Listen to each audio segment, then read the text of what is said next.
Hello, everyone. This is the ninth class, where it's chapter 17. It's financial condition analysis. A lot of this is ratio analysis and some other trend techniques. This is the last class where we'll be introducing new material. So congratulations, you made it through to this point.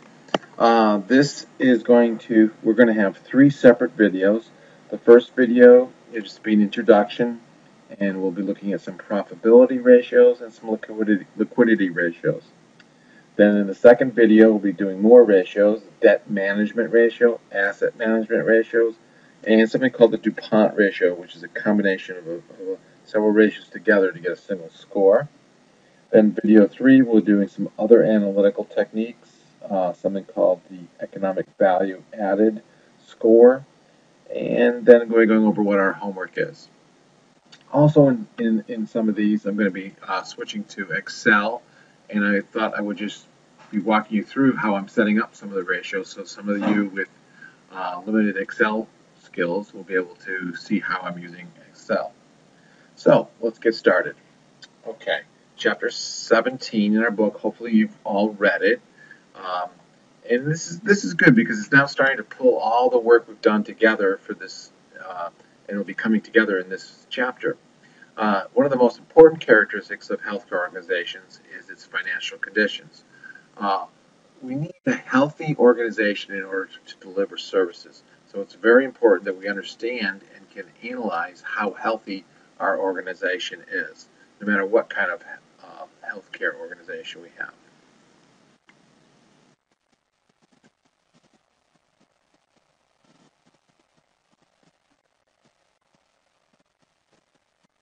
Okay, so let's do a little bit of an overview here. Financial condition analysis consists of several techniques. Financial statement analysis focuses on information in a business's financial statements with the goal of assessing financial condition.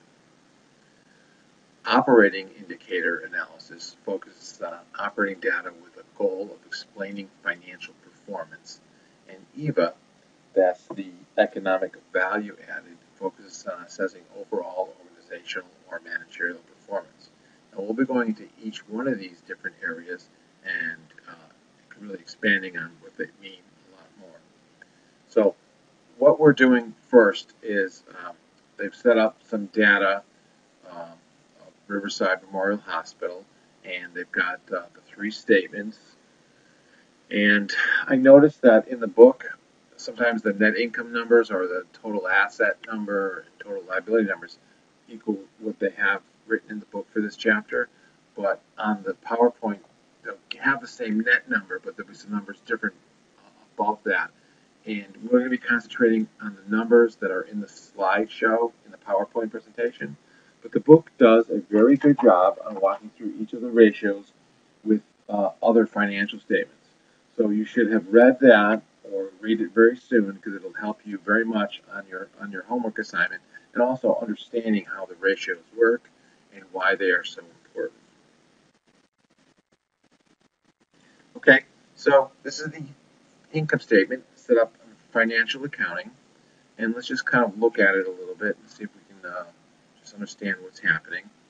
They always show two different years, so 2011 and 2010, net patient service revenue, and then some other revenue giving us total revenue, and that's total operating revenue. Then nursing services, dietary, general services, admin services, some probably employee health and welfare, provision for uncollectibles, that's a reserve, it's a non-cash item. Provisions for malpractice, those are malpractice expenses. Depreciation, which you know is a non-cash item. And then interest expense on loans that are going towards operations. Then they have our total expense line. And then operating income. So there's some other income that they've generated. No, I'm sorry, that would be, excuse me, operating income would be the total revenue minus the total expenses, and then some non-operating income, which is some other income that has been earned some way or another. It could have been from investments or some other service, but nothing to do with the nature of what the organization does, to come up with a net income number. Now you'll notice that in 2010 they actually had an operating loss of 2227. So this is the income statement. Let's go on to the next statement, which is the balance sheet. And they've got this in a few different slides. This is the asset section of the balance sheet. You'll notice that they have some short-term investments. So they weren't keeping all their cash and cash equivalents above. What they probably did was invest in, because they had some extra money, invest in some short-term investments that will give us a higher interest rate. And then their accounts receivable, it's up slightly from last year, as you can see. Inventories, up slightly, but that could be from growth. It could be very natural. And then they have total current assets. And then now they show here gross plant and equipment. So that's all their buildings, their land, everything. But it's at what they paid for it. And then accumulated depreciation. And then the gross less the accumulated gives us the net plant equipment, giving us total assets of 151 and 148. Then for liabilities, you can see they have accounts payable, which has gone down from year to year. Accrued expenses. Now we know accrued expenses can be something like payroll, some other things that are not in accounts payable, which are trade accounts payable. Then notes payable. That's a loan that is short term, usually 1 year, usually less than a year. And then the current portion of long-term debt, which would be like a mortgage, and the current portion, which would be what is due within 1 year.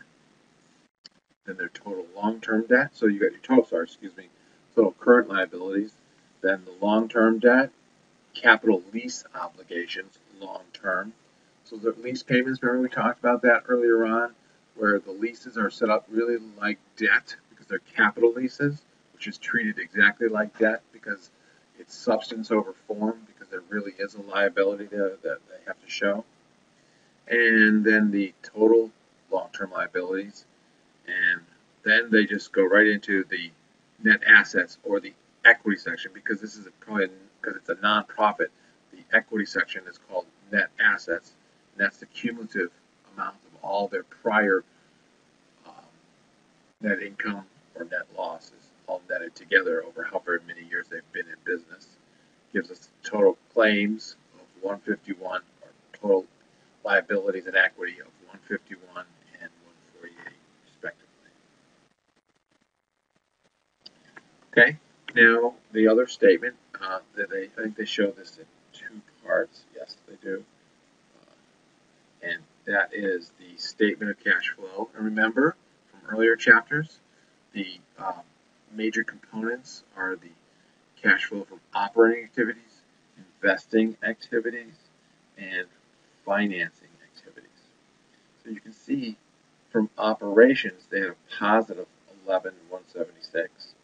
From investing a negative 6,293 because they spent money on property, plant, and equipment and invested in short-term securities. Like, see that 2,000 right there?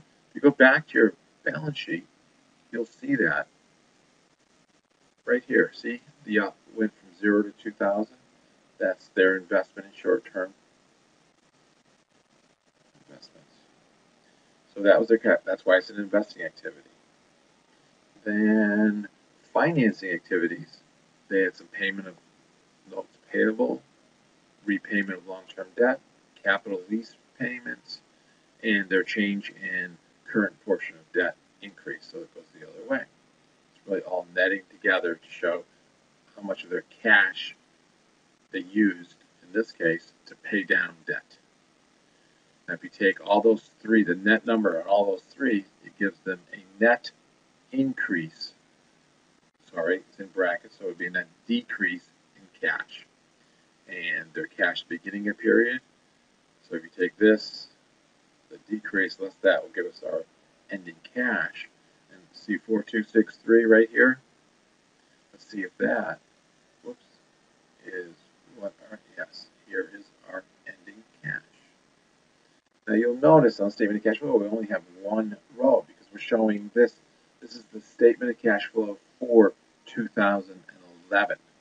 So it takes the beginning balance sheet, which was as of the end of the year, the 2010, and compares it to the ending of 2011 with the income activity. This 8572 should be the net income number on the income statement. Let's see, 8572, right here, 8572 is the net income number. Okay, depreciation 4130. Just check a couple of numbers here. Depreciation 4130, and this would be the change in the receivables from the beginning to the end of the year on the balance sheet. Same with the inventory and accounts payable and the accrued expenses. You can go back and double check those if you'd like. Get a feel for how these three statements are all interconnected. Okay. Now, operations and non-operating income provided about $11 million in net cash flow. That's right off the statement of cash flow. Riverside invested $4.3 million in new fixed assets. We saw that.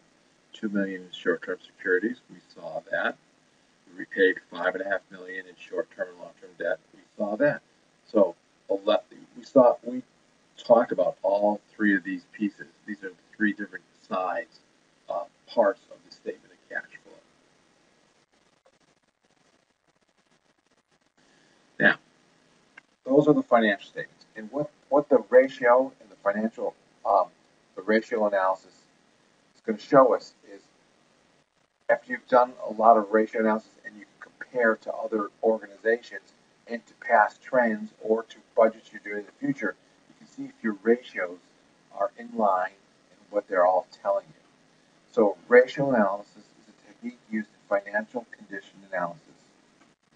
In financial ratio analysis, combines values from the financial statements to create single numbers that have interpretable economic significance and facilitate comparisons.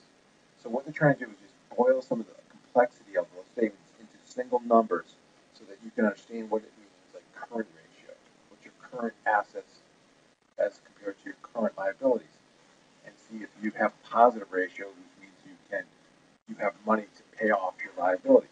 Those are the kind of things these financial ratio analysis do. And then, because they have numbers and they have information from other organizations that are similar to yours or out there, you can compare yourself to other organizations. A single ratio value alone, like we just said, for example, the total profit margin of 7.3%, you just have that number and you don't have any indication except that one number and nothing to compare it against, does not have much value. What you need to do is understand where you are against other organizations or your past history, or again, when you're budgeting, where you think your budget's going to be to see if it's reasonable that you can do that. Therefore, there are two techniques that are used to help interpret the numbers: trend analysis and comparative analysis. Again, that's basically what I've been saying. Trend analysis to see past history, where you've been and where you're going, and comparative, which is to see against other organizations. Both techniques will be illustrated in the following slides. The ratio analysis can be divided into, I guess, four general areas. Profitability, which shows how much money are generating sufficient funds. Liquidity, can the business meet its cash obligations? We talked about current ratios. Debt management, is the business using the right mix of debt and equity? Or do they have too much debt or too little debt? You can actually have too little debt. And then asset management, does the business have the right amount of assets for its patient volume? Are they utilizing their assets? Have they bought so many assets and they're getting low use out of them? They're not earning, those assets are not earning much money for them? These are the kind of things the ratio analysis will point out. Okay, so let's get into some ratios. Now on this video, video one, we're going to go through profitability ratios and liquidity ratios. And then video two will be getting into, again, debt management ratio, asset management ratios, and the DuPont ratio. Okay, what I've done, this slide, and the next slide have the profitability ratios, and then we'll talk about some trends that you see and try to interpret some of this information. But I thought that we would start here with the total margin, and I've put this into Excel. So let's see if we can go there. Okay. And go to our Excel sheet. And what I've done, I put into Excel the balance sheet from the power slides. You can see them all right here.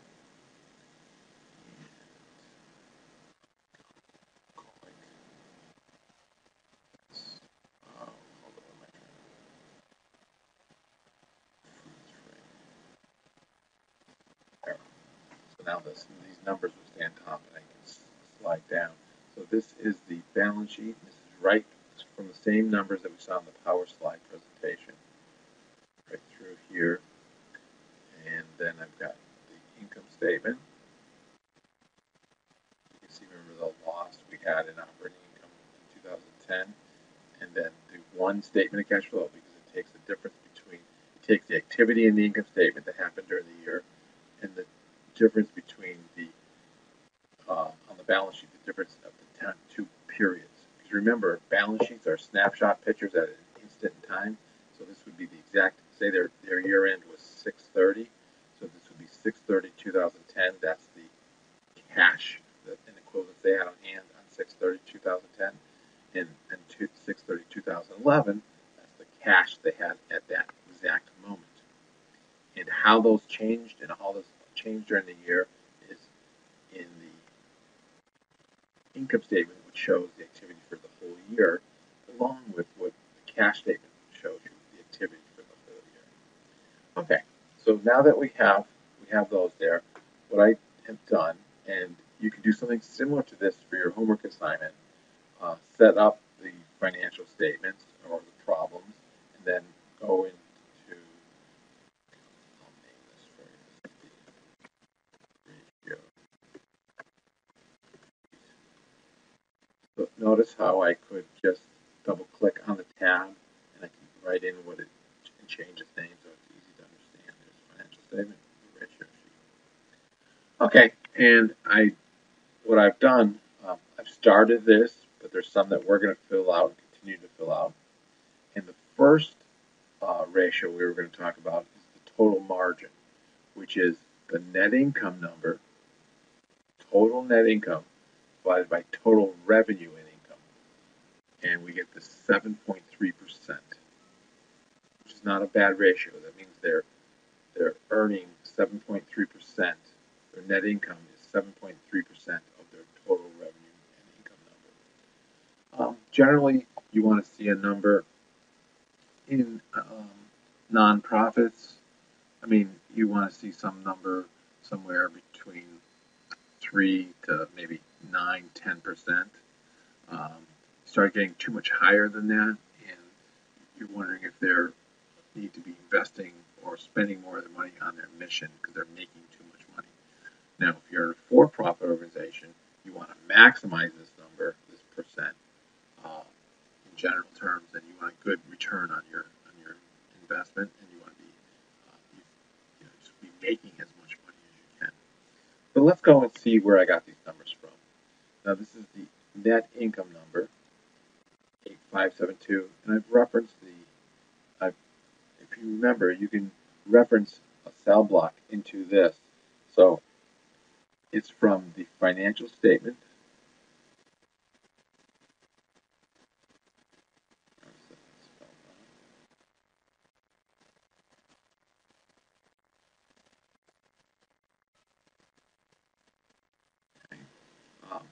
So back here.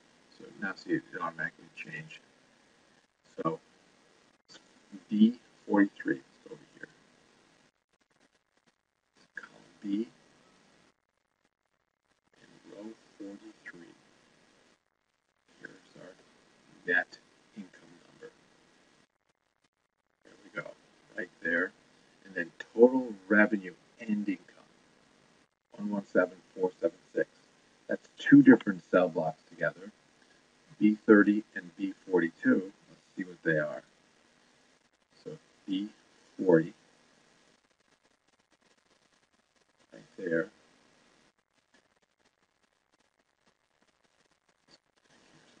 So it's total revenue and income, sorry, B30 and B42.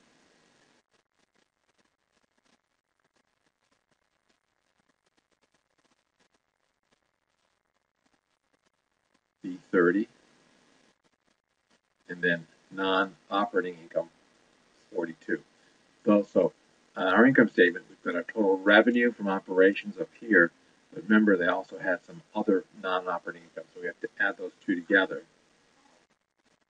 to get the number, to get our percent. Now the operating margin is extremely similar to the total margin, except we're all going to be using the operation numbers. So if you look at B41, it's their operating income, which is the total revenue less their total expenses to give us this 3340 is our operating income. It's the amount we've earned from operations to our normal activity. We go back here and look at our operating revenue. It's B30. Now that will not include the non-operating income.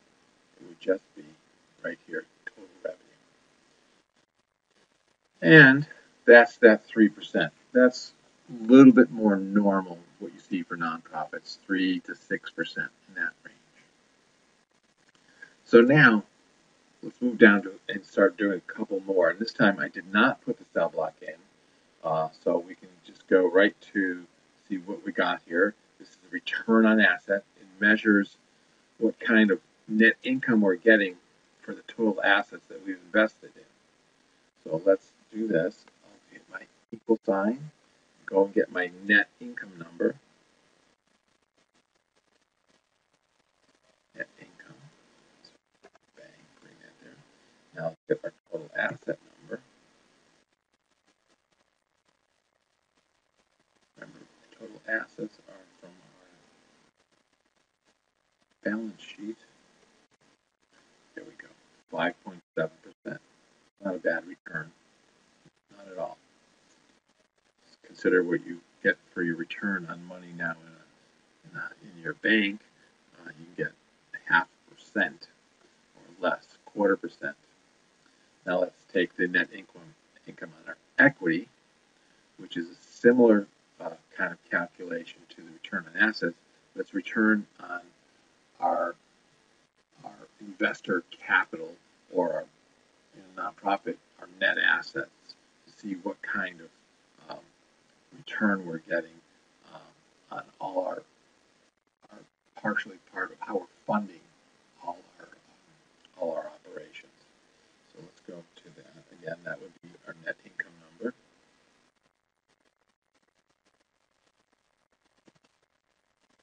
Here's our net income number, and let's get our total equity.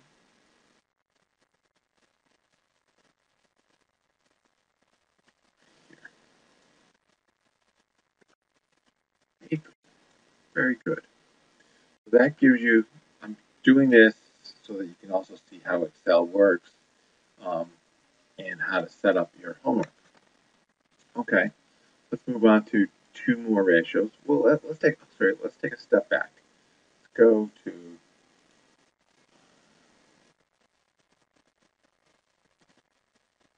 our ratios in our PowerPoint slide. You can see we've got the same results.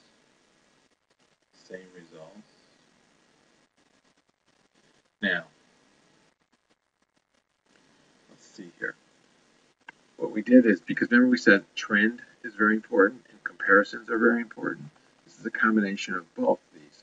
We're looking at what happened to us last year and then the the column way to the right, the IND, is the industry standards. So let's see how we're doing. So we've definitely got an improvement in our total margin from last year to this year. Same thing with our operating margin. It increased from last year to this year. Let's take those two a little separate and look at the average in the history. So the average industry is 5% for total margin. Now, that would just mean that we had something unusual happen. We had some other non-operating income that we don't, the book doesn't tell us what that was. They just have it as a number in there. But I would say that was something that was unusual, and that's what caused us to have a little higher amount than the average industry. Now, our operating margin, we're under the industry average, although we are improving from 2.8 to 3%. I think what you would be thinking about this is that, okay, if the board was involved, they'd be saying, well, how come we're not at industry average, we're below industry average, where are our extra costs? Now, industry averages are just that, they're averages. An average does not necessarily mean that they're good, doesn't necessarily mean they're bad, it just means that they're average. The whole industry could be depressed, the whole industry could be doing something a lot different. You could have intensity of care that's different from the industry average. There's all reasons, but that's what the purpose of these profitability ratios are, to try to make you try to figure out and understand where your differences are and then try to improve on those differences. Return on assets, we're doing very well. Could be that we're underutilizing our assets though. We don't have as much fixed assets as we should. But that's up for interpretation. We haven't had a big improvement from last year, and if I remember the statement of cash flow, we did invest a lot in capital assets. Return on equity, seems like we're very close to the industry average, and definitely a much better improvement from last year. So that's how I would interpret that. Now let's calculate those other ratios, and then we'll come back and look at what they say about the trend analysis.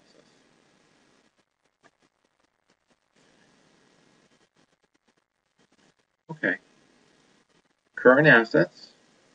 Let's go find that from our financial statements. It'll be on our balance sheet. So there's our current assets. Now let's get our current liabilities. Total current liabilities. There we go. 2.34. So our current assets are 2.3462 times higher than our current liabilities. That's not a bad current asset. That means that we do have money in our current assets to pay off our current liabilities. A lot of times you'll see this number down, especially in nonprofits, 1.25. You don't want to go under that. You start getting under 1.25 and you start questioning whether you're going to have enough cash to pay off your bills. Okay, now let's look at days cash on hand. Now what is days cash on hand? It's a calculation that will show us how many days of cash do we have on hand to pay all our cash expenses. You would like this number to be somewhere, geez, if you could have cash on hand 60 to 90 days, that would be great. If you've got real cash flow problems, you'll see this number shrinking way down to 5 days or 10 days. That's just too short. You need more cash than that in order to feel comfortable on your ability to pay your bills, because it would only take one small thing to happen that could really be upsetting. Some small, a bad storm or something that shuts you down for 2 days and you won't have cash. You still need cash to pay all your utilities, and you won't have anything coming in, so you need to be very careful on that. So let's calculate this. Cash plus marketable securities. So this would be two numbers put together. So it would be the cash plus marketable securities, short-term investments. Okay, that would be that number. And now let's look at our cash expense, which would be expense here. Now we got to take out the things that are non-cash related. And if you remember earlier on, I talked to you about some of the items on the income statement that I told you depreciation and provision for uncollectibles were two non-cash items. So make sure we have this. So let's go here. Be this minus the depreciation and minus the provision for uncollectibles. And let's see. Now, all that needs to be divided by 365 to get it on a per day basis. I think we can just go like this. Put it in brackets. Divided by 365. And we get, there we go. 22.53 days. That's their cash on hand. Now, 2.3 and 22.53, does that tie to 2.3 and 22.5? There we go. So it does tie, and we did calculate the same way they did in the book. The thing with ratios is a lot of people calculate ratios a lot of different ways. So one thing is just trying to be consistent and understand why you did include or did not include something, and make sure you do that for all the years that you're looking at. And it's good to look at how they calculated for the industry. So that concludes, well, no, I'm sorry, let's go back here. So here we go. We've calculated these right. I've shown you how to calculate them in Excel. And that's your days cash on hand, 22.5. Now let's see if we can. And that's where we just were. Now let's look at what happened from last year to this year and what the industry average is. Okay, let's see. Last year, our current ratio was 1.7. Now we're at 2.3. That is an improvement. We've got more current assets to pay off our current liabilities. Our ability to pay our bills has improved, and we're above the industry average. Not way above, but we're above it. So we might be in the 75 percentiles or something like that. They'll divide the industry average up into percentiles. You're in the lower, the mid, or the higher, and it's just a good way to know where you stick, benchmark you against those. And the days cash on hand, we've gone up to 22. We're still not at the industry average, so we've got some work to do to build more cash reserve, but we're definitely going in the right direction. We've improved by about 4 days. So again, we're seeing some positive improvement. So that's going to be it for this video. Next video, we'll start on this very slide and talk about debt management ratios. But I would advise you to make sure you have read the chapter before we start this next video. And if you haven't read the chapter, go and read that so you understand what we just talked about in the PowerPoint presentation. So thank you. See you in the next video.